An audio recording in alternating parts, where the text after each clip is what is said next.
Puji Tuhan, Shalom. Kita ketemu lagi di YouTube saya, Ibu Koni. Saya akan buat tema kali ini dengan tema yang berseru kepada nama Tuhan Yesus akan diselamatkan. Firman Tuhan kita baca dulu dari Kisah Para Rasul 2 ayat yang ke-21. Saya akan bacakan. Dan barang siapa yang berseru kepada nama Tuhan akan diselamatkan. Saya punya pengalaman Bapak Ibu Saudaraku dalam berseru kepada nama Tuhan ketika saya dalam masalah, dalam kesesakan. Benar-benar saya ditolong, diselamatkan oleh Tuhan. Mungkin saudara juga punya pengalaman itu, tapi kali ini mungkin saya yang berbagi dan kita saling berbagi tentang kebesaran nama Tuhan kita Yesus. Adapun yang pertama adalah waktu saya SD, kira-kira kelas 5 ya saudaraku, saya ujian dan saya masuk siang dan biasa beres-beres, nyapu, ngepel, nyuci piring seperti biasa kita di rumah ya, kebiasaan kita masa kecil di rumah orang tua kita masing-masing. Dan sambil ada lagu Mupet yang dibeli oleh papa saya dan lagi dipasang lagunya. Setelah selesai lagunya itu saya udah siap nyapu, ngepel. Waktu itu kan listrik itu belum sistem nendang. Saya buru-buru cabut dari colokan di bawah. Sementara arusnya masih ada di atas. Saya lengket di sini ya. Dan saya seperti terbang. Dan saya memanggil nama Yesus dan saya berseru. Jadi paman saya ada di depan rumah itu lagi baca koran. Dia merasakan ada yang mau ditolong karena saya berseru dan dia melihat dan dia ambil sendal swallow-nya dan dilepaskannya saya dan dicampakkan. Akhirnya waktu itu saya tidak bisa ikut ujian. Ada orang mengatakan kepada saya pada waktu itu, oh kalau orang udah lengket di situ kena listrik, kalau kamu kelak menikah kamu tidak akan punya anak. Saya tidak percaya itu. Saya percaya Tuhan Yesus lebih berkuasa memulihkan saya waktu itu ketika saya kesetrum listrik lengket beberapa menit lamanya dan terasa ketika saya udah terlempar ditarik oleh paman saya ini dicabut dari colokan arusnya, sumber arusnya, saya pingsan dan saya akhirnya dirawat oleh orang tua saya dengan intensif dengan gizi yang sangat tinggi karena katanya darah sudah banyak habis dari tubuh saya dan saya pun tidak bisa ujian.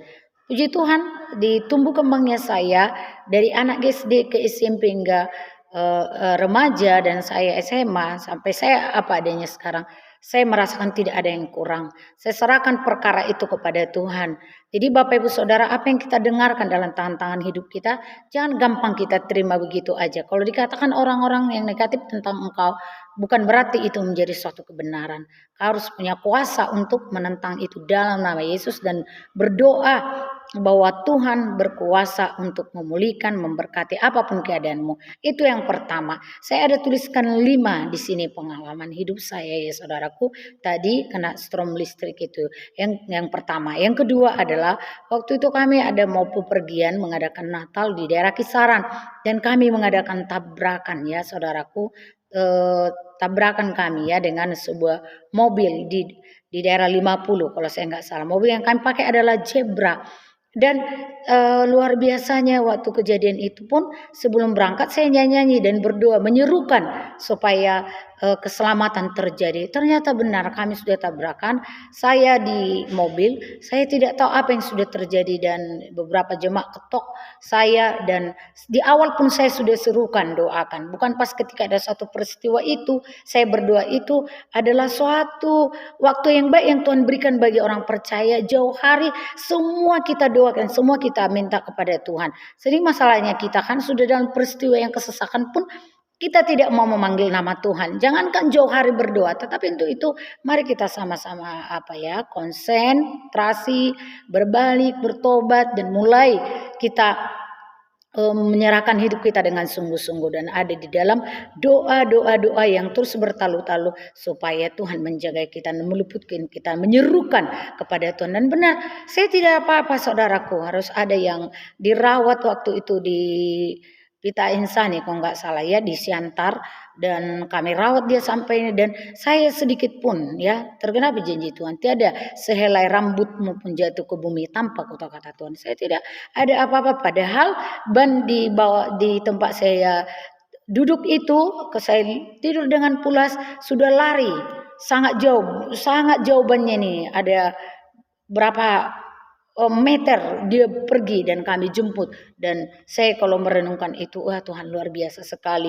Ada kecelakaan mobil berarti saya tidak apa-apa, Tuhan menjaga. Dan yang ketiga adalah suatu kali kami pulang dari daerah si borong-borongnya, rem dari mobil kami itu yaitu Kijang LGX ya blong, benar-benar blong hancur, dan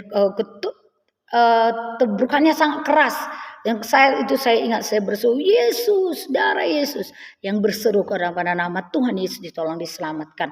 Dan saya melihat tidak ada apa-apa, tidak ada yang sakit, tidak ini. Tuhan Yesus menggenapi janjinya buat kita. Mari kita sama anak-anak Tuhan Yesus. Suatu hari saya juga masak air ya, sore itu ya, sore udah menjelang malam lah. Waktu itu masih ada anak bayi ketika saya di perumahan, saya di Tonsit B yang di perumahan TPL Indorayan, karena malam untuk membuat susu anak-anak saya. Saya kelupaan, saya tidur saudaraku. Tapi biasa sebelum tidur kita udah berdoa menyerukan, mulai bangun tidur pun udah kita serukan perlindungan darah anak domba buat kita. Kalau saudara seorang ibu gembala, buat jemaat-jemaat yang sedang kau gembalakan, atau buat kita, buat suami dan anak orang-orang yang kita cintai, kita doakan. Dan malamnya itu saudaraku udah bau asap, airnya udah gosong, tidak ada lagi sampai tempat masakan air sudah tembus, sudah bocor, sudah merah merona karena sudah terbakar, sudah blong dari bawah. Puji Tuhan. Dan ada yang malamnya saya udah berdoa berseru, dan puji Tuhan diingatkan bangun. Saya bangun pergi, rupanya rumah saya itu udah penuh dengan asap. Mulai dari dapur dan ke ruang tamu sampai ke kamar saya. Puji Tuhan, akhirnya Tuhan meluputkan saudaraku. Dan ya kita secara tubuh tidak apa-apa. Itu tempat masak air ya memang sudah jadi korban satu itu. Tapi kita tidak ada yang terlukai, tidak ada yang sakit. Itu suatu jaminan dari Tuhan yang luar biasa sekali ya saudaraku. Yang saya rasakan dengan luar biasa. Dan saudaraku, di dalam juga yang berikutnya yang saya rasakan itu adalah di mana dalam 3 hari 2 minggu yang lewat ya, saya lagi bereskan spray. Saya pikir ada yang menusuk pinggang saya, apa supaya saya ginikan spray dengan lembut, saya pegang, ternyata ada sebuah jarum, dan saya periksa apakah ada yang menusuk saya, karena saya udah siap beres baju itu, udah istirahat saya. Ternyata di dalam madras itu ada jarum. Akhirnya saya cabut, saya letakkan kembali, dan saya melipat baju lagi. Seperti kalau bahasa Batak dibilang digoit, kayak diginikan, kok ada kayak apa gitu kan, disentuh gitu kan.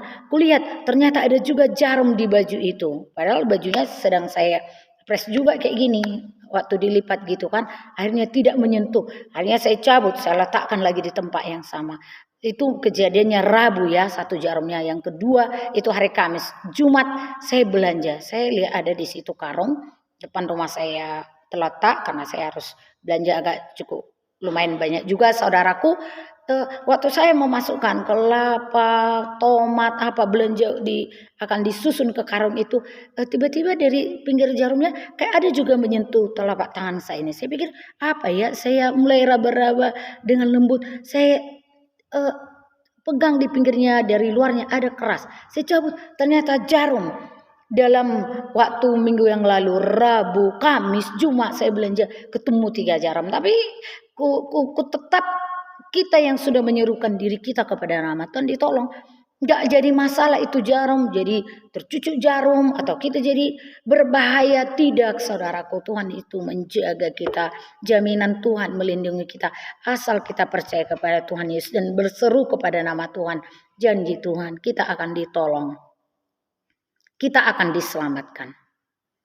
Haleluya saudaraku. Tuhan Yesus memberkati. Shalom.